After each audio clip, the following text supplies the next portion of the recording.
En el insomnio pediátrico puede ser definido como la dificultad para iniciar o mantener el sueño, que es vista como un problema por el niño o sus cuidadores. El problema del sueño es caracterizado por su severidad, frecuencia, cronicidad y está asociado a las dificultades en la función diurna del niño o a su familia.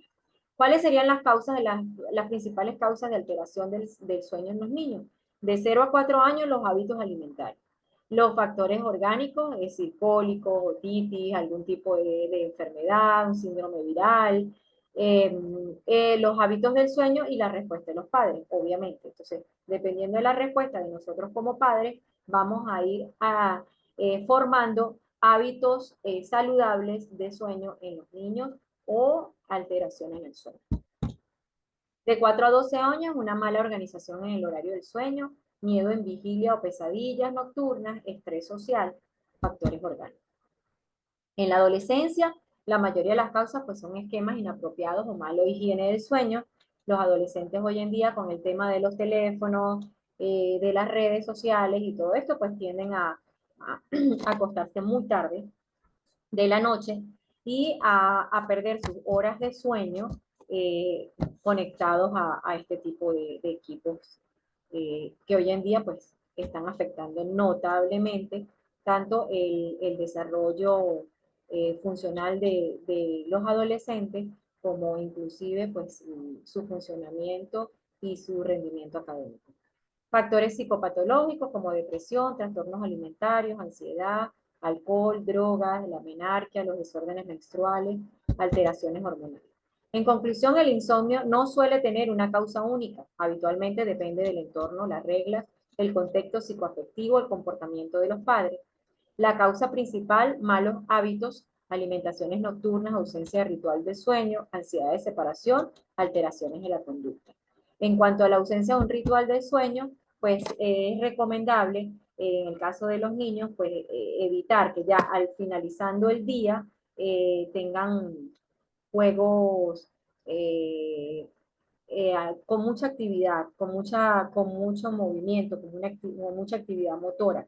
Lo recomendable es que ya al finalizar la tarde, darles su cena, un bañito con agua tibia, colocarles una ropa cómoda, su pijama, o arreglar la habitación de manera tal que se cree un ambiente que es idóneo para dormir y para descansar. Esto debe ser, por eso se llama ritual, todas las noches continuamente y de esa manera vamos a lograr que nuestros niños pues tengan un horario específico de sueño y de descanso.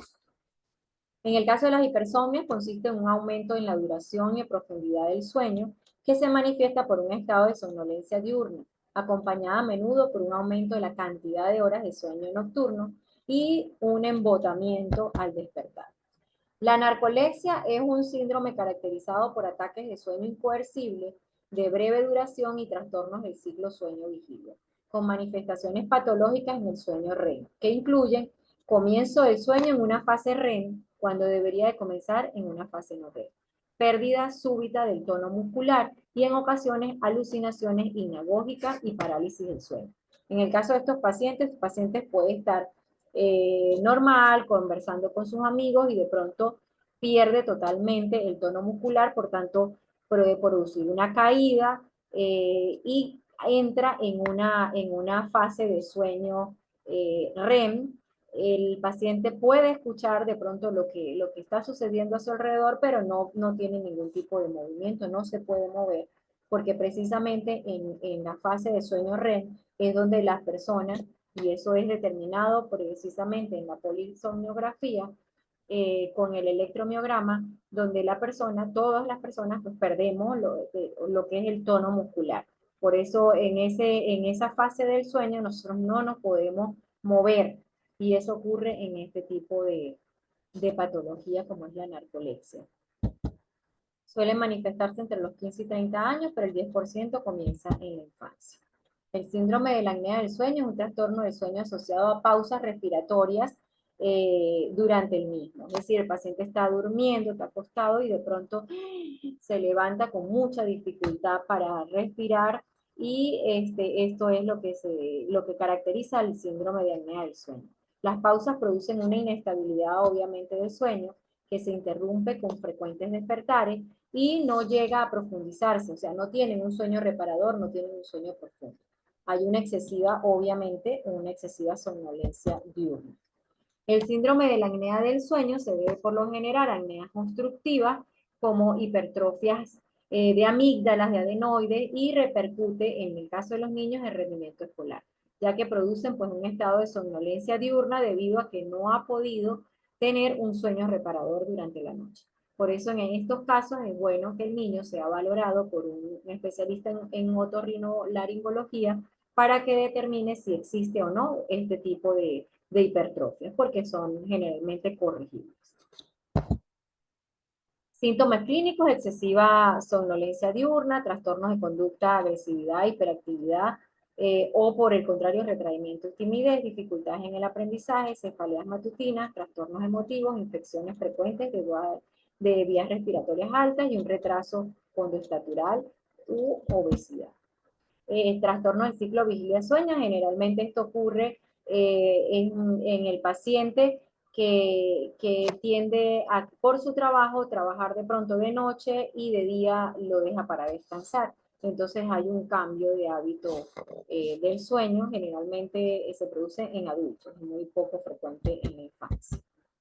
En cuanto a las parasomnias, que es el otro grupo de los trastornos del sueño, hablábamos anteriormente de las disomnias, ahora en este momento nos vamos a ingresar en el grupo de las parasomnias, que son los trastornos episódicos del sueño, que alteran, ¿verdad?, la continuidad del sueño. En las insomnias, la alteración es la cantidad de sueño. En las parasomnias, lo que se altera es la continuidad del sueño. Palabras clave. La mayoría se debe a factores madurativos y se manifiestan frecuentemente durante la infancia. Quiere decir que las parasomnias son más frecuentes en los niños que en los adultos. ¿Cuál sería la causa o la etiología de las parasomnias? Factores psicobiológicos, conflictos emocionales, ansiedad, dificultad de adaptación social. En el caso del sonambulismo y terrores nocturnos, consiste en un estado disociado de conciencia en los que se combinan fenómenos de sueño y de vigilia. Apareciera que estuviese despierto el niño, pero está en un estado de sueño. Se estima que un 15% de la población infantil ha padecido al menos un episodio de sonambulismo y un 3% ha experimentado lo que son los terrores nocturnos. En cuanto al sonambulismo, son episodios de deambulación durante el sueño que suelen durar menos de 10 minutos, en los que el paciente suele estar inexpresivo, se mueve torpemente y sin propósito, no reacciona al ambiente o a intentos de despertarlo, pero conserva la habilidad para sortear obstáculos y realizar operaciones sensibles. En el caso del terror nocturno, son ataques de miedo intenso, incluso pánico, que se produce durante el sueño. En estos casos, el niño se despierta como si estuviese teniendo en ese momento una pesadilla, él grita, inclusive puede tener alucinaciones en ese momento, hay una gran activación del sistema nervioso autónomo, hay sudoración excesiva, taquicardia, gritos, incremento de la motilidad, no reacciona al ambiente ni a intentos de calmarlo, y refiriéndose a veces a una escena terrorífica. Generalmente estos niños al otro día pues no recuerdan absolutamente nada del episodio ocurrido en la noche. En el caso de las pesadillas es lo contrario, es una experiencia onírica intensa, vividas con mayor o menor detalle, pero cargadas emocionalmente y habitualmente asociadas a miedo y a la ansiedad. El contenido del sueño suele despertar por completo al sujeto, que permanece despierto y consciente durante un rato después. Inclusive pues ellos tienen el recuerdo de lo que estaban soñando, de la pesadilla que estaban teniendo en ese momento. Lo contrario del terror nocturno. Y aquí tenemos pues las diferencias en lo que es el terror nocturno y las pesadillas. Enuresis es debido a causas, generalmente son causas emocionales, aunque se la puede clasificar como una enuresis primaria y una enuresis secundaria. En el caso de la primaria, son episodios de falta de control de micción durante la noche, el niño nunca ha logrado controlar sus esfínteres, hay una emisión involuntaria, anormal para la edad, generalmente hay antecedentes familiares. Otros miembros de la familia han padecido de esto. En el caso de la enuresis secundaria, ya aparece tras un periodo de al menos unos meses de control miccional. Son esos niños que ya dejaron de orinarse, ya no utilizan pañal y con el tiempo vuelven de nuevo a orinarse en las noches. Entonces suele aparecer entre los 6 y los 10 años, coincide con dificultades emocionales y en estos casos no suele haber antecedentes familiares. En estos casos hay que manejar y observar mucho lo que es el estado emocional del niño o qué es lo que está pasando, qué es lo que está viviendo en ese momento el niño, porque muy probablemente haya una alteración emocional que lo está llevando a de nuevo a orinarse y hacerse pipí en la cama. La somniloquia consiste en el que el sujeto habla mientras está dormido. Habitualmente no son frases inteligibles, sino palabras inconexas o solo vocalizaciones. Suele ocurrir durante el sueño no REM a principios de la noche. Por lo general están relacionados con cierta tensión emocional, rasgos de personalidad ansiosa, preocupaciones, etc. Y en los niños suele asociarse a otras parasomnias. En el caso del bruxismo es el rechinar de los dientes durante el sueño, se produce durante el adormecimiento y en el sueño no REM ligero, se asocia con estados de activación fisiológica y emocional y se ha relacionado con un grado de inmadurez y de alteración de los mecanismos neurofisiológicos de alerta. Es decir, que posteriormente el niño más adelante, generalmente todas las parasomnias tienden a desaparecer sin ningún tipo de tratamiento específico para ellas. En el caso del bruxismo, pues a veces puede ocasionar daño dental y para eso ya tendría que ser valorado por un odontólogo, inclusive en algunos casos indican un tipo de prótesis para proteger la dentadura. El jactatio capitis nocturna es un trastorno que consiste en movimientos rítmicos de balanceo de la cabeza o de todo el cuerpo durante el sueño, particularmente en el adormecimiento, en el inicio del sueño. En algunos casos son movimientos violentos, tienen un ritmo de 1 o 2 por segundo. Se dice que puede estar relacionado con la conducta de la madre al dormirlo, es la mala costumbre que a veces tenemos la mamá de mecer al niño para que se duerma. Entonces, este tipo de movimiento que nosotros le hacemos, pues va creando en él una alteración donde él necesita posteriormente ese movimiento para poderse quedar dormido. Entonces, eso es lo que pudiésemos estar provocando sin querer un jactatio capitis nocturna.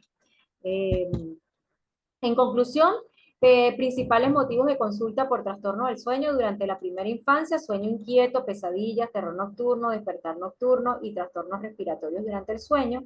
En los niños mayores de 5 años prevalece la enuresis, somniloquia, terror nocturno, sonambulismo, síndromes de apnea asociados a excesiva somnolencia diurna, trastornos de conducta y dificultades en el aprendizaje. Las disomnias suelen presentarse en los adolescentes y en los adultos con mayor frecuencia que en los niños y durante la infancia suelen ser más frecuentes las parasomnias o trastornos episódicos del sueño que se deben a una interacción de factores madurativos, genéticos y psicológicos. Estos 3 puntos hay que tomarlos muy en cuenta en el caso de los trastornos del sueño en la etapa de la infancia. Que tengan un feliz día y revisen todo el material que hemos dispuesto para ustedes en el aula virtual y espero que tengan un feliz día.